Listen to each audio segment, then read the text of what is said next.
के लिए हमें फास्टिंग, जितना हम उपवास रहेंगे उतनी प्रार्थना की हालत बढ़ेगी।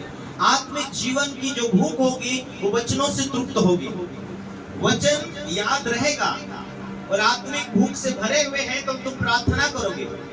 वचन जितना भरा होगा उतना तुम प्रार्थना करेंगे, उतना सामर्थ्य तुम्हारे अंदर बना होगा। और इस सामर्थ्य जैसे जैसे बढ़ेगा, आपके जीवन में कितनी बड़ी समस्या बीमारी क्यों ना चल रही, वो जीरो होती जाएगी, वो खत्म होती जाएगी। ऐसा कभी नहीं बोलना कि मेरे जीवन में भारी दुष्ट आत्मा है, मेरे जीवन में भारी बीमारी है, मेरे जीवन में भारी गरीबी है, मेरे जीवन में भारी श्राप है, मेरे जीवन में बहुत बड़ा बोझ है।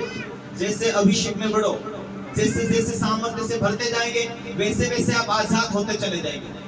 जितना बड़ा बोझ दिखाई दे रहा आपको, एक पल भर के लिए चिंता नहीं करने का। चिंता करके आप अपने आप को दुखी करते हैं। चिंता में हमें मालूम है, वचन में लिखा है, चिंता करने से क्या तू एक घड़ी बढ़ा सकता? नहीं, चिंता करने में तो एक घड़ी भी नहीं बढ़ा सकता। जो स्वर्ग की ओर से निर्धारित किया गया है वो राइट है, वो होने वाला अपने टाइम में। Hallelujah, hallelujah. ये एक जवानी का समय है, ये एक टाइम है। आप जिस रीति से खेत में फसल लगा देंगे, उसको समय पर पानी नहीं मिलेगा, समय पर कटनी नहीं होगा तो वो खराब हो जाएगा। उसी रीति से आज वचनों को आप पढ़ते हैं, सुनते, वैसा नहीं जीवन जीते तो वचन भी कोई काम नहीं देगा आपके लिए। उसके अनुसार चंगाई नहीं मिलेगी, उसके अनुसार बरकत नहीं मिलेगा। वचन के साथ चलना होगा, वचन के साथ जुड़े होना होगा, साथ में प्रार्थना करनी होगी, वैसा जीवन जीना होगा। Hallelujah, hallelujah. वचन में लिखा है चोरी ना करना। यदि आप चोरी कर ही रहे हो, साथ में बाइबल पढ़ते हो, प्रार्थना भी करते हो, लेकिन चोरी कर ही रहे हो, तो शैतान आपकी प्रार्थना से नहीं डरेगा। वचन पर चलने वाला हो तो वह डरेगा। यदि आप वचन को पढ़ते, वचन को जानते, फिर भी चोरी कर रहे हैं, तो शैतान को आपके परिवार में तो अधिकार है। वो समय समय पर ड्यूटी मारेगा, समय समय पर आपको दुख दिया जाता है। लोग बोलते ना, अमास पूर्णिमा है, भारी हो जाता, अमास पूर्णिमा है, दुख होते हैं। अचानक मेरे जीवन में ये समस्या क्यों बढ़ती है, मेरे हालत में ये बीमारी क्यों बढ़ रही है, ऐसा क्यों होता है? हालेलुया। टाइमिंग आने पर श्रापों से आजाद नहीं हो पाते। वो टाइमिंग आने पर वो दुष्ट आत्मा है, वो टाइम के हिसाब से वो बीमारी का रूप लेकर आती है। मैंने विश्वासी लोगों को देखा है, आत्मिक जीवन की कमी, वो कई बातों का रोल ना मानने के वजह से उनकी हालातों में दुष्ट आत्मा उनकी समय से भी पहले मार लिया।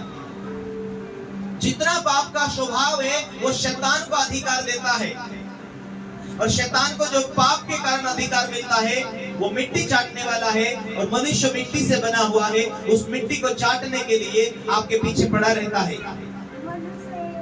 उसका असली भोजन है मनुष्य का पाप, उसकी ताकत है, और मनुष्य के जीवन की गति को बिगाड़ना। हालेलुया। आदम हवा के लिए कितना अच्छा परमेश्वर का प्लानिंग था। वो रोज चक्रा मारता था, इनका ध्यान हटे, नजर हटी, दुर्घटना घटी। जैसे जैसे अभिषेक में बढ़ेंगे, जैसे जैसे सत्य का पीछा करेंगे, वो चक्रा मारता जाएगा। हालेलुया। आप अच्छा सोच के रखेंगे, अभिषेक में बढ़ने के लिए, सेवकाई के लिए, सामर्थ्य बनने के लिए, सेवकाई में आगे बढ़ने के लिए, और आपके सामने परीक्षा पर परीक्षा सामने दिखाई देगा।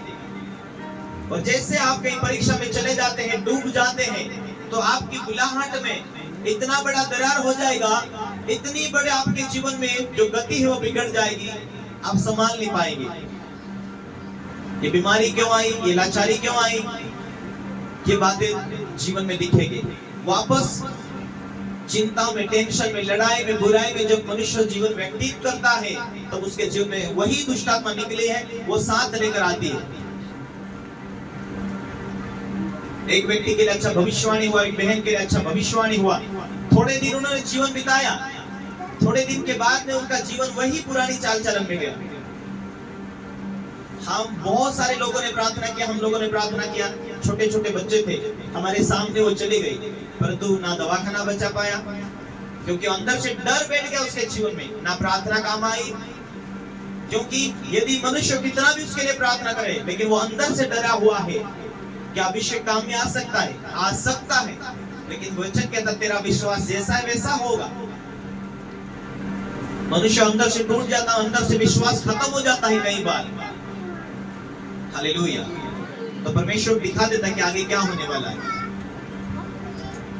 हालेलुया। तो यदि वो अभिषेक पहले से बना के रखते और आत्मिक जीवन में गिरावट ही ना होती, तो परमेश्वर के काम उस भविष्यवाणी को पूरा करने के लिए उनका जीवन तैयार हो जाता। हालेलुया। आदम हवा जो फल नहीं खाते थे, मालूम है कि उनके जीवन में जो मृत्यु था वो राज नहीं कर पाता था। फिर आप और मैं हजारों हजारों साल जीने वाले व्यक्ति बनते थे। उन्होंने जैसा फल खाया, उनके हजारों साल जीने का जो वायदा था वो खत्म हुआ। पहला मनुष्य को परमेश्वर ने 120, 900, 950 इतना उम्र दिया। जैसे जैसे पाप बढ़ता गया वो 120 पर आकर टिका है, और आज इंसान उतना भी नहीं जा रहा। Hallelujah, hallelujah. हमें दुनिया में कैसा भी माहौल हो, प्रभु के ऊपर निर्भर होकर, प्रभु के ऊपर विश्वास रख के जीना पड़ेगा। परमेश्वर की उपस्थिति में चलना पड़ेगा। हालेलुया। तुम्हें बने रहना है, प्रभु की उपस्थिति में सही से चलना है, प्रभु के ऊपर निर्भर रहो, वो रास्ते खोले।